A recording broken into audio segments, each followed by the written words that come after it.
जीवन है आनंद घन, मंगलमय निज आत्मा है, मंगलमय परमात्मा है। परम शांत अपनी आत्मा, श्वेत रूप अपनी आत्मा। आत्मलीनता ही सुख है, विषय रमण भीषण दुख है। ध्यान साधना से ही साधक बनता शीतल चंदन।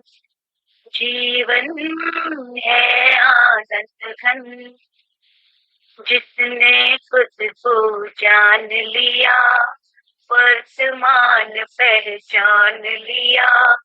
परम शांति के द्वार खुले, अमर सत्य का सार मिले। वेद ज्ञान ही साधन है, अनुप्रेक्षा आराधन है। योग साधना करते करते बन जाऊं निर्बंधन। जीवन है आनंद घन, अजर अमर अविनाशी में, आत्मज्ञान की काशी में। सहज भाव में समरसता, सहज भाव युत हो समता। सत्य रूप में बन जाऊं, दिव्य ज्योति को सब पाऊं। सुप्त शक्तियां जाग उठे जब, मिट जाए भव बंधन। जीवन है आनंद घन, अपने में सुख का स्पंदन। आत्मदेव की शरण शुभम से, सुरभित जू नंदन वन। जीवन है आनंद घन। ध्यानाभ्यास के लिए कृपया अपने नेत्रों को बंद कर लीजिए। अपना मुख अपने शरीर की ओर कीजिए। अपना शरीर ही सुख दुख का करता है। विश्व में सर्वोत्तम पदार्थ हमारा शरीर है।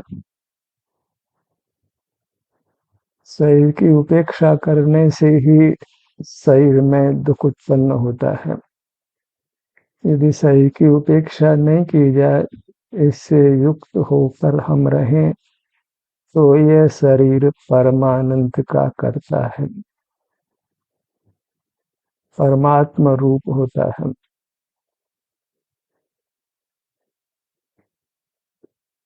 इस मूर्त शरीर में हमारा अमूर्त शरीर है। इसी कारण से शरीर में अपनेपन का व्यवहार होता है। सबको यही कहते हैं कि शरीर में दर्द है, तो वहाँ किसी दूसरे के शरीर में दर्द नहीं है। कोई ये नहीं कहता है कि ये शरीर दूसरे का है। शरीर को आते हुए देखकर कोई ये नहीं कहता है कि पुद्गल आ रहा है। शरीर में ही जीव बने का व्यवहार होता है, क्योंकि शरीर में जीव ही प्रधान तत्व है और वह जीव का आत्मिक शरीर है जो उस मूर्त शरीर में मिला हुआ है। वही जीव का स्वरूप है जो परमात्मा रूप है, अनंत महिमावंत है, अनंत सुखदाता है, अनंत काल हमको सुख देने वाला है।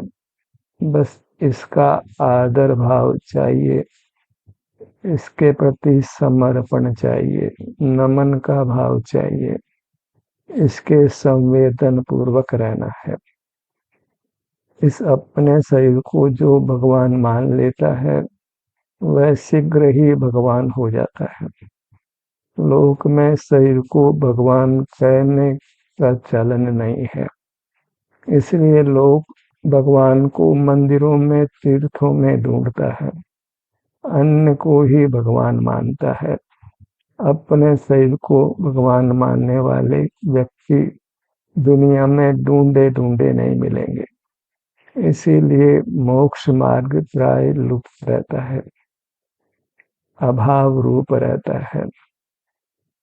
नाना शास्त्रों का अभ्यास करने के उपरांत भी, कठोर मुनिचर्या पालन करने के बाद भी जीव शरीर को भगवान नहीं मान पाता है, इसको महिमावंत नहीं मानता है, सुख का कर्ता इसको नहीं मानता है। इसीलिए बहिर्मुख रहकर शास्त्रों में, मंदिरों में, गुरुओं में, तीर्थों में भगवान देखता है, और आप चलता फिरता भगवान है। और अपने भगवान का अनुभव करे तो चलना फिरना भी बंद हो जाता है, फिर स्वयं ही प्रतिमावत होकर साक्षात भगवान हो जाता है। ध्यानाभ्यास में हम अपने शरीर को ही महिमा मंडित करते हैं, नेत्र बंद कर इसका संवेदन करते हैं। और वास्तव में तो खुली इंद्रियों से भी हम अपने शरीर का संवेदन कर सकते हैं। जिसमें संवेदन होता है वह हमारा आत्मिक शरीर है। हमारा सारा व्यवहार उसी आत्मिक शरीर से होता है। अनुभव में आते हुए अपने आत्मिक शरीर के अंग उपांगों का ही हम संचालन करते हैं। बंद नेत्रों से भी कर सकते हैं। 3 इंद्रिय 2 इंद्रिय के जीव जिनके पास नेत्र नहीं है, वे भी अपने शरीर का संचालन करते हैं, क्योंकि बाल गोपाल सबको अपना आभ्यंतर शरीर अनुभव में आता है, और वह आभ्यंतर शरीर ही आत्मा परमात्मा है। यही हमको निर्धार करना है। जिस शरीर का सुख दुख रूप से संवेदन होता है, इसमें यह मैं हूँ ऐसी प्रतीति अनुभव से होती है, वही आत्मा है, वही परमात्मा है, वही उत्तम पदार्थ है, वही मंगल है और शरणभूत है।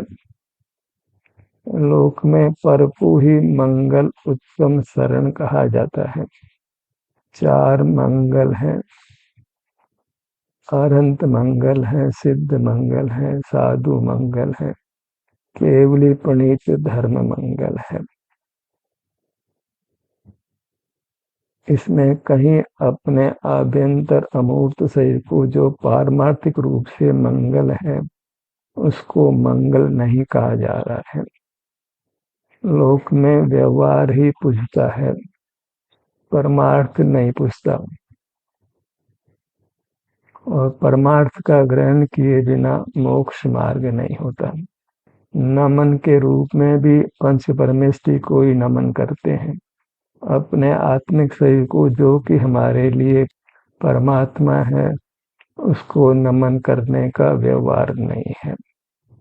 शरण के नाम पर भी पर की शरण की ही बात होती है। अनंत परमात्मा की, सिद्ध परमात्मा की, साधु की, केवली पुनीत धर्म की, अपनी शरण अपने आभ्यंतर शरीर के शरण में जाने की बात नहीं होती है। इस प्रकार धर्म का इस कलिकाल में लोप हो रहा है। आपको आप ही नमन करने योग्य है। आपका अर्थ आभ्यंतर अमूर्त शरीर है, आत्मिक शरीर है, जो आपका स्वरूप है। वही मंगल है, दुख को समाप्त करने वाला और सुख को लाने वाला है। वही लोक में उत्तम है, और उसी की शरण में रहना है। ध्यानाभ्यास का ये कार्यक्रम अपने आभ्यंतर अमूर्त शरीर की पहचान कर, उसका अनुभव कर, उसको प्रसिद्ध करना है। आत्मा की ख्याति तो बहुत शब्दों से होती है, पर आभ्यंतर शरीर, आत्मिक शरीर, वह आत्मा है, ऐसी प्रसिद्धि लोक में नहीं होती है। तो आत्मा हम तोते की तरह रट लेते हैं, पर आत्मा का भाव वासन नहीं होता है। आत्मा आत्मा करते ही हम आयु पूरी कर लेते हैं। और जो वास्तविक आत्मा है, अपना आभ्यंतर अमूर्त शरीर जो अनुभव में आता है, इससे हमारा रात दिन काम पड़ता है, इसी के आश्रय से हम जी रहे हैं। जीवन दाता वही है, उसके अवलंबन से ही सुख का अनुभव होता है। उसका न हम चिंतन करते हैं, मनन करते हैं, स्मरण करते हैं, न उसका संवेदन करते हैं। इस प्रकार बोधि की दुर्लभता है। उस आभ्यंतर अमूर्त शरीर की प्रसिद्धि के लिए नेत्र बंद कर अपने ध्यान को अपने सिर से पैरों तक रखना है। इसी के विभिन्न भागों का संवेदन करना है। इससे हमारे सर्व भाग स्वस्थ रहते हैं, और जो स्वस्थ है वह सुख का अनुभव करता है, और वह सुख अतीन्द्रिय है, वैसे कि नहीं है। यह वही सुख है जो परमात्मा अनुभव करते हैं। परमात्मा कैसे सुख का अनुभव करते हैं? तो नेत्र बंद कर अपने ध्यान को अपने सिर से पैरों तक विचरण कराइए। आपको वही सुख अनुभव में आएगा जो परमात्मा अनुभव करते हैं। बस थोड़ा सा सुख में अल्पाधिकता हो सकती है, पर सुख की जाति में कुछ भी अंतर नहीं। परमात्मा को भी अतीन्द्रिय सुख, और हमारी मूर्त से जुड़ने पर हमको भी अतीन्द्रिय सुख। हमें स्वद्रव्य की महिमा में आना है। वह अपना आभ्यंतर अमूर्त शरीर है, आत्मिक शरीर है। कितना ही नहीं, पर की महिमा को छोड़ना है, क्योंकि कितना ही प्रयत्न करें पर कभी हमारा संग नहीं रह सकता है। हमारा आभ्यंतर शरीर ही हमारे संग रहता है, अनादि से अनंत काल पर्यंत। धर्म की शिक्षा दीक्षा इतनी है कि अपने आभ्यंतर शरीर को परमात्म रूप स्वीकार करना है, इसी को प्रसिद्ध करना है, इसी के संवेदन रूप रहना है। तो फिर सुख बढ़ता जाता है, दुख घटता जाता है, फिर पूरी तरह दुख समाप्त हो जाता है, पूर्ण सुख प्राप्त हो जाता है, फिर जन्म मरण का अभाव हो जाता है। पर महिमा को जो छोड़ने में समर्थ है, वही वास्तव में पुरुष है, पुरुषार्थी है, महिमा करने योग्य है। अपनी महिमा में जो आ जाता है, अपनी महिमा जो कर लेता है, वही वीर है, सूरवीर है, वीर है, अतिवीर है, महावीर है। पर महावीर की महिमा तो हम करते आए हैं। अब अपने आभ्यंतर शरीर को वीर, अतिवीर, सन्मति, महावीर मानकर इसको नमन करना है, इसकी महिमा में आना है। अपनी मूर्त सदा काल वंद्य है, आनंद घन है, और इसके अतिरिक्त कुछ भी नहीं है। अन्य जो भी भाव होते हैं वे कर्म के संबंध से होते हैं, पराधीन भाव है। अनुभव करने वाला जीव ये स्वीकार कर लेता है कि मैं केवल आनंद मात्र हूँ, आनंद घन हूँ, अन्य कोई परिणाम मेरा स्वभावभूत नहीं है। अन्य जितने भी परिणाम हैं वे पुद्गल के संबंध से होने से मेरे स्वभाव नहीं है, वे सब छूट जाने वाले हैं। पुद्गल का समागम मिटने पर वे कोई भी रहने वाले नहीं है। केवल आनंद ही ऐसा है जो कर्म से निरपेक्ष है, क्योंकि वह हमारा स्वभाव है। जितने भी पर पदार्थों का संयोग है वह अनादि से नहीं है, अनंत काल नहीं रहेगा, इसलिए उनका विश्वास नहीं करना है, पुद्गल का विश्वास नहीं करना है। भले ही वह भगवान की पुद्गल प्रतिमा क्यों न हो, साक्षात भगवान का मूर्त शरीर भी इस लोक में हो, तो उसकी महिमा में भी नहीं आना है। भले ये बात रागी जीवों को बुरी लगती हो, पर परमार्थ यही है। जहाँ पर की महिमा है वहाँ हम अपने गौरव को नष्ट करते हैं, अपने परमात्मा रूप का अनादर करते हैं। वही जघन्य पाप है। पर महिमा छोड़कर अपनी महिमा में जो आ जाता है वह शीघ्र ही परमात्म पद को पा लेता है। जब हम पंच परमेष्टि की महिमा को भी छोड़ने को तत्पर हो जाते हैं तो अन्य पुद्गलों की महिमा तो हमको कैसे हो सकती है, फिर धन की महिमा कैसे हो सकती है, अन्य लौकिक महापुरुषों की महिमा हमको कैसे हो सकती है। अपनी महिमा में ही जीव लीन रहता है, पर का स्मरण भी नहीं करना चाहता है, पर को देखना जानना भी नहीं चाहता है। पर चिंता अधमा अधमा उत्तमा स्वात्म चिंता। आपका अनुभव करता हुआ तीन लोक में सर्वश्रेष्ठ होता है, पूज्य होता है, आनंद का भोक्ता होता है। तीन लोग पूजा करे या ना करे, आप परमानंद को भोगता है। जीव को जो इसने अपने आनंद को भोगा है उसको पर प्रसिद्धि का किंचित भी भाव नहीं होता। वह एक आनंद का कांक्षी होता है, आनंद को ही बनाए रखना चाहता है। मेरा शरीर आत्यंतिक स्वस्थ रहे, भीतर से ही आनंद आता हो, उत्तम आनंद आता हो, अनुपम आनंद आता हो। कोई चिंता नहीं, कोई शारीरिक बाधा नहीं, फिर बाहर में भी कोई प्रतिकूल संयोग नहीं।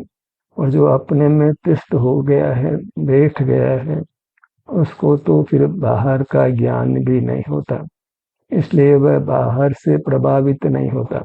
जब तक इंद्रिय ज्ञान जीवित है तब तक वह जीव बाहर पुद्गल से प्रभावित होता है।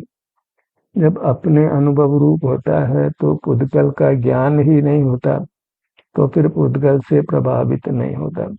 फिर सातिशय पुण्य अर्जित होने से पुद्गल हमारे सुख में बाधक भी नहीं होता है।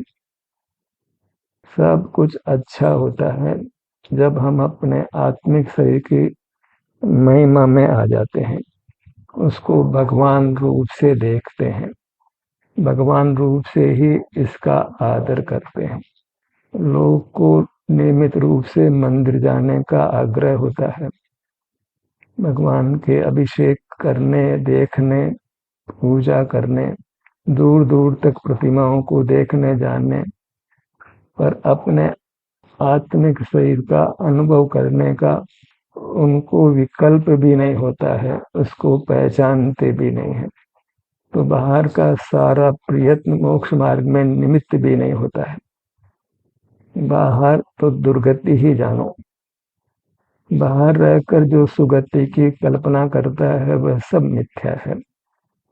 बाहर दुख का ही साम्राज्य है और भीतर आने पर सुख का ही साम्राज्य है। भीतर का अर्थ अपने आभ्यंतर शरीर से युक्त रहना है। बाहर देखना बंद करें तो भीतर अपना संवेदन होने लगता है, परम शांति होती है, उत्तम स्वास्थ्य की प्राप्ति होती है। फिर डॉक्टरों के, वैद्यों के चक्कर नहीं लगाने पड़ते हैं, दवाएं नहीं खानी पड़ती है।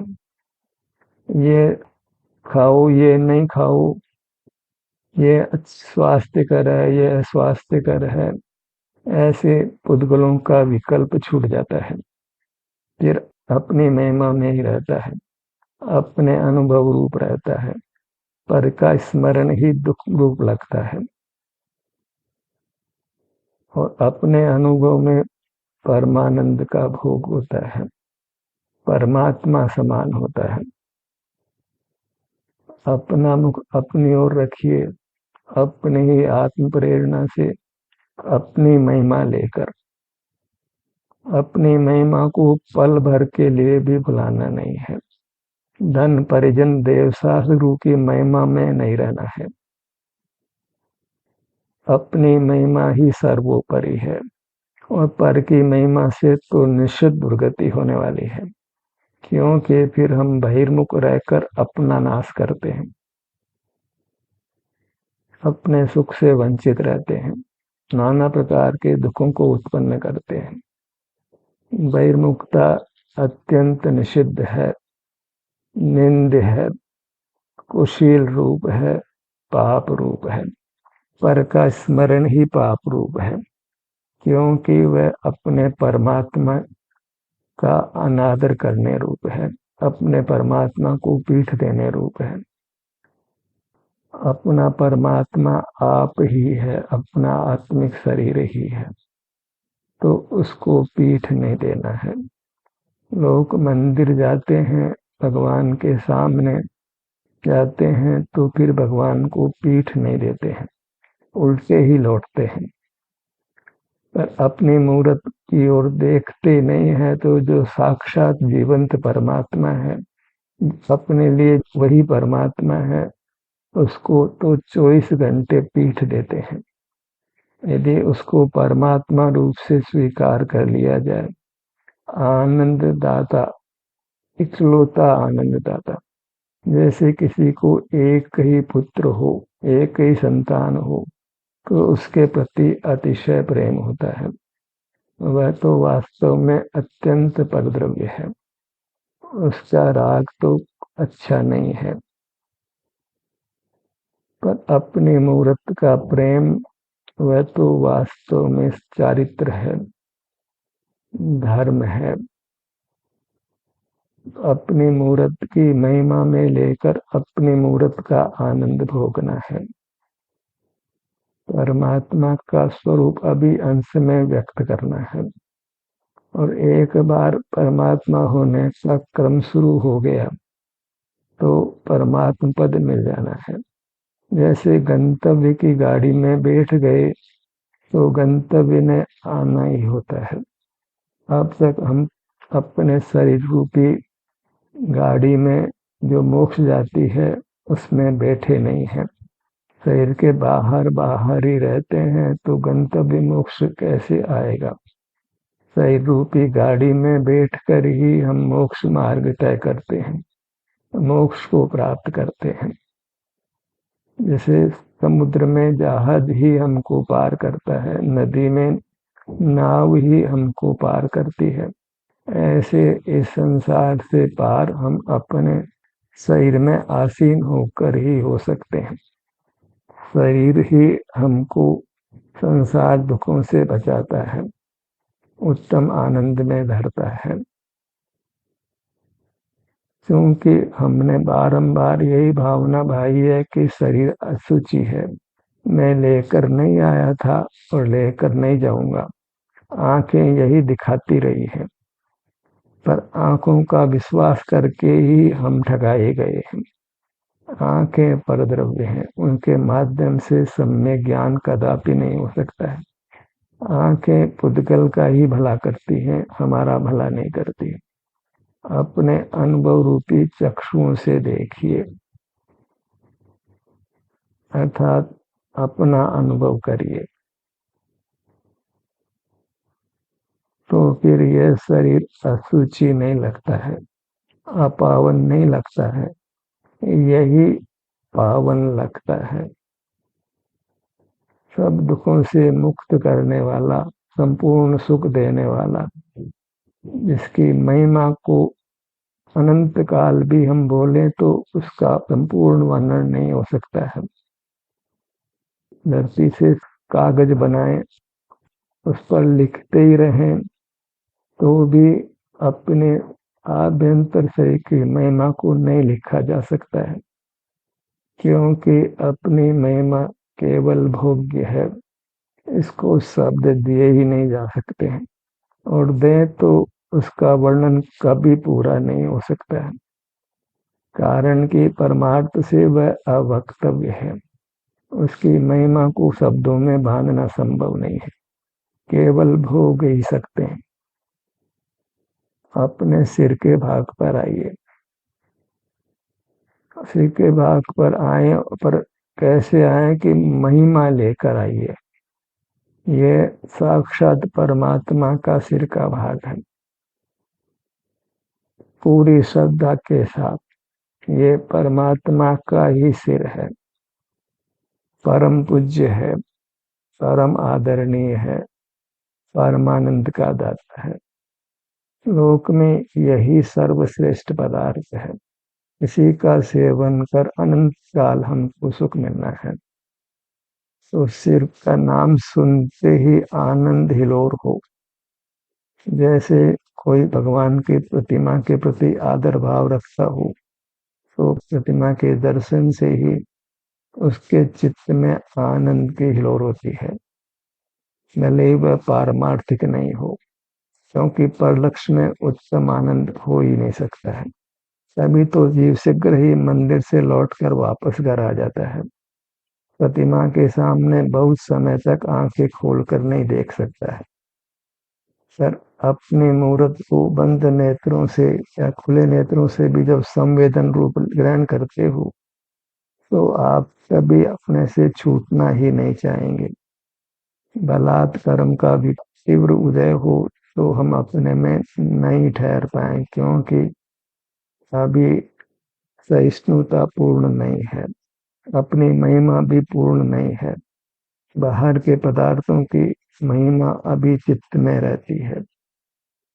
धन का राग रहता है, परिजन का राग रहता है, बाहर की भोग सामग्री का राग रहता है, तो उनके पीछे हम झट से आंखें खोलते हैं, कुछ शर्म ही नहीं आती है। सब सील को छोड़कर हम पुद्गलों को भोगने लगते हैं। पुद्गल विषय है, उसको देखना जानना विषय भोग है, काम भोग है, पर हमको उसका कुछ भय नहीं लगता है, क्योंकि सब ही जीव ऐसे हो गए हैं। सब ने शर्म लाज छोड़ दी है। आंखें खुली रखने में किसी को शर्म ही नहीं आती है। भगवान को बंद आंखों से देखने पर भी आप तो आंखों को बंद करता ही नहीं, तो भगवान की मूर्ति को देखकर भी ये कुछ भी सीख नहीं पाता है, अनुमात्र भी नहीं सीख पाता है। आंख बंद करने की कला इसको आती ही नहीं है। केवल खुले आंख से मूर्त प्रतिमा को देखकर जो वास्तव में अचेतन ही है, 100%, उससे ही संतुष्ट होता है। और उसके भीतर कोई साक्षात परमात्मा भी हो, साक्षात जीवंत परमात्मा हो, तो भी उनके आत्मिक शरीर को हम किसी प्रकार देखने में समर्थ नहीं। देखने के नाम पर बाहर हम पुद्गल को ही देख सकते हैं। बताओ, ऐसी इंद्रियों से इंद्रिय ज्ञान करने में क्या उपलब्धि है? अपने सुख से ही वंचित रहते हैं। अपने ध्यान को अपने ललाट भाग पर लाइए। इस क्रम में ही हमको हर अंग को अनुभव रूप करना है, क्योंकि हम चाहते हैं कि हमारा हर अंग स्वस्थ रहे। एक एक अंग में रोग से जीव प्राणांत को प्राप्त होते हैं, नाना कष्टों को पाते हैं। कुछ समझ नहीं आती है कि ये सब शरीर में पीड़ा क्यों होती है। उसका कारण एकमात्र शरीर के प्रति आदर भाव नहीं होना है, शरीर को आनंददाता नहीं मानना है, शरीर के अनुभव रूप नहीं रहना है। हमें इस भूल को सुधारना है। यदि हम दुखों से बचना चाहते हैं, शरीर में कोई रोग नहीं चाहते हो, वेदना नहीं चाहते हो, किसी डॉक्टर वेद अस्पताल में नहीं जाना चाहते हो, उत्तम सुख को भोगना चाहते हैं, तो अपने इस शरीर के प्रति जो अनुभव में आता है, इसको परमात्मा मानकर इसको नमन करिए, इसी को मंगल मानिए, इसी को उत्तम मानिए, इसी को शरणभूत मानिए। अन्य को नमन भी नहीं करना है, अन्य को मंगल भी नहीं मानना है, उत्तम भी नहीं मानना है, शरणभूत भी नहीं मानना है। ध्यान का सत्र यही समाप्त होता है।